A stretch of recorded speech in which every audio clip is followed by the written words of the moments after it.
She didn't wake up one morning and decide to betray you. That's the comforting lie.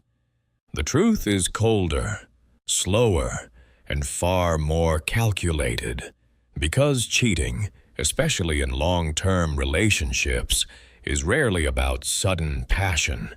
It's about power, validation, and control. And in the darkest cases, it becomes a psychological game. A game you didn't even know you were playing. It begins quietly, not with another man, but with a shift in perception. She starts to see you differently, not as the man she once desired, but as something predictable, safe, known. And in the language of dark psychology, low stimulation, human beings are wired to chase emotional intensity, not stability. So when routine replaces tension, when certainty replaces mystery, something dangerous happens. Her mind starts to wander, not physically at first, but psychologically. She begins constructing alternate realities. What if I chose differently? What if there's someone better? What if I'm missing out? These thoughts don't feel like betrayal. They feel like curiosity. And curiosity is where the erosion begins. Because once the idea of someone else enters the mind, the current relationship is no longer enough on its own. It's now being compared, measured, and slowly devalued. This is where most men make their first fatal mistake. They try to fix things with more effort, more attention, more affection, more availability. But in the psychology of attraction, overgiving doesn't increase value. It often destroys it. Because now she doesn't just see you as predictable, she sees you as dependent. And dependency shifts power. Now she holds emotional leverage. She knows you won't leave. She knows you'll tolerate. She knows she can explore. And exploration doesn't always start with action. It starts with attention, a message, a conversation, a subtle flirtation disguised as harmless interaction. This is where the line begins to blur. Because in her mind, she hasn't cheated. Not yet. She's just talking. But psychologically, something far more significant has already happened. She has redirected emotional energy away from you and towards someone else. And once emotional intimacy is formed, physical betrayal becomes a matter of timing, not morality. Now here's the darker layer most people never see.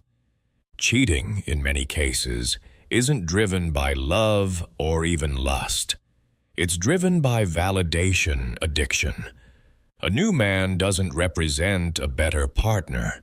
He represents a mirror, a reflection of who she wants to feel like again.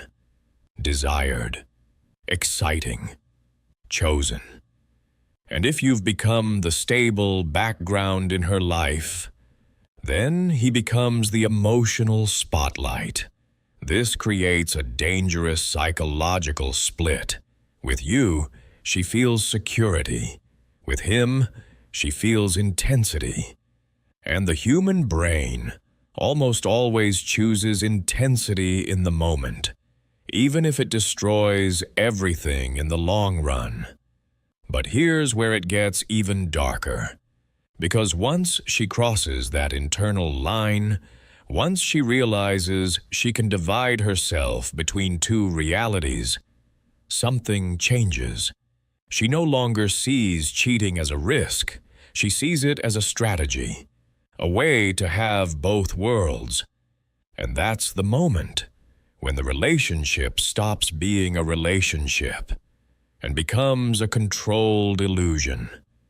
Because while you're trying to understand what went wrong, she's already learned how to manage perception, how to say just enough, hide just enough, reveal just enough to keep you exactly where she wants you, unaware, but not for long. Once deception becomes sustainable, it becomes repeatable.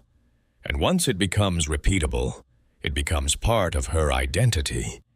This is the phase most people never recover from, because by the time you notice something is wrong, she has already mastered the art of dual reality. With you, she performs stability.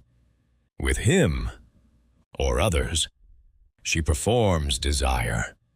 And the most dangerous part, she can switch between these roles effortlessly. No guilt, no hesitation, just adaptation. Because at this stage, it's no longer about emotion. It's about control of perception. She studies you without you realizing it. Your reactions, your patterns, your blind spots. She learns what triggers suspicion and what calms it. So she adjusts, deletes messages, but leaves just enough normal behavior to seem unchanged. Becomes slightly distant, then suddenly affectionate, just enough to reset your doubt. This is called intermittent reinforcement, and it's one of the most powerful psychological hooks in human behavior, because inconsistency creates obsession. You don't chase what is always available. You chase what is unpredictable. So while you feel something is off, you also feel moments of connection, moments that make you question your own instincts. Maybe I'm overthinking. Maybe she still loves me. Maybe it's just a phase. And that confusion, that's not accidental. That's the system working. Because the longer you stay uncertain, the longer she stays in control. Now here's the brutal truth most people avoid. At this stage, she doesn't need to choose between you and the other man, because psychologically, she's already chosen herself, her needs, her validation, her emotional experience. You are no longer a partner. You are a resource. Stability, security, familiarity. And he? He is stimulation, escape, reinforcement, two different roles, both serving her. And as long as both roles are fulfilled, there is no internal pressure for her to stop. This is why confrontation often fails. Because you're approaching it emotionally, while she's operating strategically. You ask for honesty. She gives you controlled truth, just enough to ease tension, never enough to expose the full reality, because full exposure would collapse the system. And she's not trying to destroy it, she's trying to maintain it. But every system built on deception has a flaw. Not morality, not guilt, but escalation. Because what once felt exciting becomes normal. And what becomes normal loses its power. So she pushes further, takes bigger risks, seeks stronger emotions. And that's when cracks begin to show. Not because she wants to get caught, but because maintaining multiple realities requires precision, and humans are imperfect under pressure. The late reply that doesn't make sense, the story that changes slightly, the emotional reaction that feels disconnected, small fractures, but enough. Because once you truly start seeing, you can't unsee, and that's the moment the illusion begins to collapse. Not hers, yours, because now you're faced with a decision most people aren't prepared for. Do you confront the truth, Or do you continue participating in a reality that was never real to begin with? Because in the end, the most dangerous part of betrayal isn't the cheating itself. It's how long it can exist without you realizing you've already lost control.